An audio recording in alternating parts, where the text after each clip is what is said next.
Ration card அதாவது குடும்ப அட்டை தொலைஞ்சு போச்சு அப்படின்னா நம்ம எப்படி ஆன்லைனில் ரேஷன் கார்டு டவுன்லோட் பண்ணுறது அதை பற்றி தான் நம்ம பார்க்க போகிறோம். ஸோ இந்த ரேஷன் கார்டு அப்படிங்கிறது வந்து ஒவ்வொரு குடும்பத்துக்கும் ரொம்ப அவசியமானது. ஸோ குறிப்பாக வந்து அது வந்து ஒரு அட்ரஸ் ப்ரூஃபாக யூஸ் பண்ணுறது, இன்னும் நிறைய விதமான அரசு திட்டங்களுக்கு வந்து ரேஷன் கார்டு அப்படிங்கிறது தான் ரொம்ப ஒரு அடிப்படையான ஒரு ப்ரூஃபாக இருக்குது. ஸோ நம்ம அதை பயன்படுத்துறது அப்படிங்கிறது ரொம்ப முக்கியமான விஷயம். ஒரு வேளை நம்மளுடைய ரேஷன் கார்டு தொலைஞ்சு போச்சு அப்படின்னா நம்ம ஆன்லைன்லேயே ரேஷன் கார்டு டவுன்லோட் பண்ணி அதையும் நம்ம பயன்படுத்தலாம். ஸோ அந்த ஆன்லைனில் ரேஷன் கார்டு எப்படி டவுன்லோட் பண்ணுறது அது இந்த வீடியோவில் நம்ம பார்க்கலாம்.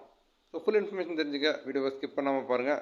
நம்ம சேனலில் வரக்கூடிய லேட்டஸ்ட் கவர்மெண்ட் ஜாப் மற்றும் கவர்மெண்ட் ஸ்கீம்ஸ் பற்றின அப்டேட்லாம் நீங்கள் தொடர்ந்து தெரிஞ்சுக்கிறதுக்கு நம்ம மில்லேனியம் தமிழ் அகாடமி சேனலை சப்ஸ்கிரைப் பண்ணிக்கோங்க.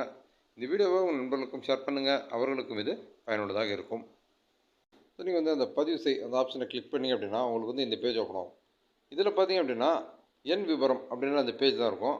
ஸோ நீங்கள் இதில் கீழே வந்தீங்க அப்படின்னா மின்னணு அட்டை கோப்பு பதிவிறக்கம் அப்படின்ற ஒரு ஆப்ஷன் க்ரீன் கலர் பேக்ரவுண்டில் கொடுத்துருப்பாங்க. ஸோ அதை கிளிக் பண்ணிங்க அப்படின்னா உங்களுக்கு ஆட்டோமேட்டிக்காக உங்களுடைய மின்னணு அதாவது உங்கள் குடும்ப அட்டையினுடைய அந்த ரேஷன் கார்டு வந்து உங்களுக்கு டவுன்லோட் ஆயிரும். ஸோ நீங்கள் ஆன்லைனில் டவுன்லோட் பண்ணக்கூடிய அந்த மின்னணு குடும்ப அட்டை ரேஷன் கார்டு அப்படிங்கிறது இந்த மாதிரி தான் இருக்கும். உங்கள் குடும்ப அட்டையில் இருக்கக்கூடிய எல்லா தகவல்களுமே இந்த ரேஷன் கார்டுலேயும் இருக்கும். ஸோ இந்த ரேஷன் கார்டை நீங்கள் எப்பவும் போல் பயன்படுத்தலாம். ஸோ ஒருவேளை உங்கள் குடும்ப அட்டை தொலைஞ்சு போச்சு அப்படின்னா நீங்கள் அதுக்காக எந்த சேவையும் பெறாமல் இருக்கணுன்ற அவசியம் இல்லை. நீங்கள் உங்கள் வீட்டுக்கு பக்கத்தில் இருக்கக்கூடிய சேவை மையத்தை அணுகி நீங்கள் இந்த மின்னணு குடும்ப அட்டையை டவுன்லோட் செஞ்சு அதன் மூலமாக உங்களுடைய வழக்கமான சேவைகளை பெற முடியும். ஸோ உங்களுடைய குடும்ப அட்டை தொலைஞ்சு போச்சு அப்படின்னாலும் அல்லது உங்களுடைய குடும்ப அட்டை சேதமடைஞ்சிருச்சு அப்படின்னாலும் நீங்கள் வந்து கவலைப்பட தேவையில்லை. ஸோ நீங்கள் வந்து முன்னெல்லாம் வந்து நம்ம ஒரு ரேஷன் கார்டை தொலைச்சிட்டோம் அப்படின்னா ரொம்ப அந்த புதுசாக அந்த ரேஷன் கார்டு வாங்குறதுக்கு ரொம்ப அலைய வேண்டியதாக இருக்கும். இப்போலாம் அந்த பிரச்சனை கிடையாது. உடனடியாக நீங்கள் வந்து சேவை மையம் மூலமாக உங்களுடைய மின்னணு குடும்ப அட்டை அதாவது ரேஷன் கார்டு அதை டவுன்லோட் பண்ணி பயன்படுத்தலாம். அதே நேரத்தில் நீங்கள் வந்து நகல் குடும்ப அட்டைக்கும் ஆன்லைன் மூலமாகவே அப்ளை பண்ணலாம். ஸோ இந்த ரேஷன் கார்டு அப்படிங்கிறது வந்து நம்ம ஆன்லைன்லேருந்து டவுன்லோட் பண்ணி பயன்படுத்தக்கூடிய ஒரு விஷயம்.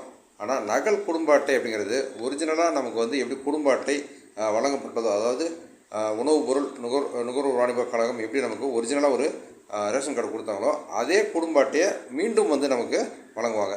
ஸோ அதுக்கு நம்ம ஆன்லைன்லேயே அப்ளை பண்ணலாம். அதுக்கு 50 ரூபா ஃபீஸ் வந்து நம்ம வந்து டிஎன்பிடிஎஸ்க்கு வந்து பே பண்ணுற மாதிரி இருக்கும். ஸோ அந்த 50 ரூபா ஃபீஸ் பே பண்ணி நம்ம ஆன்லைனில் அப்ளை பண்ணிட்டோம் அப்படின்னா சில தினங்களில் நமக்கு ஒரிஜினலான அந்த குடும்ப அட்டை மீண்டும் வழங்கப்படும். ஸோ இந்த சேவைகள் எல்லாத்தையுமே நம்ம வந்து ஆன்லைன்லேயே பெற முடியும். அதுதான் இதில் ஒரு சிறப்பம்சம். நம்ம வந்து ஒரு ரேஷன் கார்டை தொலைச்சிட்டோம் அப்படின்னு சொல்லி நம்ம ஒரு அலுவலகத்துக்கு போய் நம்ம ஒரு மனு கொடுத்து அந்த மனு மேலே மேல் நடவடிக்கை எடுக்கிறாங்களா அப்படின்னு சொல்லி பல தடவை அலைஞ்சு நாம் வந்து ரேஷன் கார்டை வாங்கணும் அப்படின்ற அவசியம் கிடையாது. நம்ம வந்து ஒரு சேவை மையத்தை அணுகி முதல்ல ஒரு மின்னணு குடும்ப அட்டையை நம்ம டவுன்லோட் பண்ணிக்கலாம். அதுக்கு பின்னால் ஒரு நகல் குடும்ப அட்டைக்கு நம்ம அப்ளை பண்ணிடலாம். ஸோ அந்த நகல் குடும்ப அட்டை அப்ளை பண்ணதுக்கு உண்டான அக்னாலஜ்மெண்ட் அதாவது நம்ம அப்ளை பண்ணியிருக்கோம் அப்படின்றதுக்கு உண்டான ஒரு ஆதாரம் நமக்கு வந்து டவுன்லோட் பண்ணி உடனடியாக கையில் கொடுத்துருவாங்க.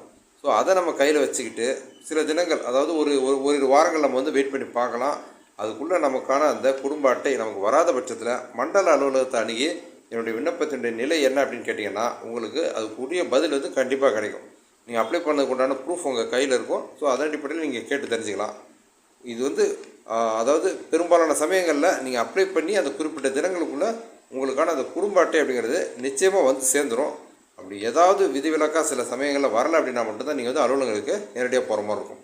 ஸோ ஆன்லைன் சேவை அப்படின்றதுனால எல்லாமே வந்து உங்களுக்கு ஆதாரப்பூர்வமாக நடக்கக்கூடிய விஷயம். ஸோ நீங்கள் ஆன்லைனில் அப்ளை பண்ணியிருக்கீங்க அப்படின்றது அந்த அலுவலகத்தில் குறிப்பிட்ட அலுவலர்களுக்கு உடனடியாக தெரியும். ஸோ அதன் மேலே அவங்க மேல் நடவடிக்கை எடுத்து உங்களுக்கான அந்த குடும்ப அட்டை வழங்குறது அப்படிங்கிறது கண்டிப்பாக உங்களுக்கு வழங்கப்படும். உங்களுடைய குடும்ப அட்டை தொலைஞ்சு போயிட்டாலோ அல்லது உங்களுடைய குடும்ப அட்டை டேமேஜ் ஆகிட்டாலோ நீங்கள் எப்படி ஆன்லைனில் மின்னணு குடும்ப அட்டை டவுன்லோட் பண்ணலாம், அதேமாதிரி எப்படி நம்ம ஆன்லைனில் வந்து நகல் குடும்ப அட்டைக்கு விண்ணப்பிக்கலாம் அப்படின்ற தகவலை இந்த வீடியோ நான் ஷேர் பண்ணியிருக்கேன். இது ரொம்ப யூஸ்ஃபுல்லாக இருந்திருக்கும்னு நான் நம்புகிறேன். இந்த வீடியோ பற்றின உங்களுடைய வியூஸை கமெண்ட்டில் ஷேர் பண்ணுங்கள். நம்ம சேனலில் வரக்கூடிய லேட்டஸ்ட் கவர்மெண்ட் ஜாப் பற்றின அப்டேட்லாம் நீங்கள் தொடர்ந்து தெரிஞ்சுக்கிறதுக்கு நம்ம மில்லேனியம் தமிழ் அகாடமி சேனலை சப்ஸ்கிரைப் பண்ணிக்கோங்க. இந்த வீடியோவை உங்கள் நண்பர்களுக்கும் ஷேர் பண்ணுங்கள், அவர்களுக்கும் இது பயனுள்ளதாக இருக்கும். மீண்டும் இன்னொரு வீடியோவில் சந்திப்போம்.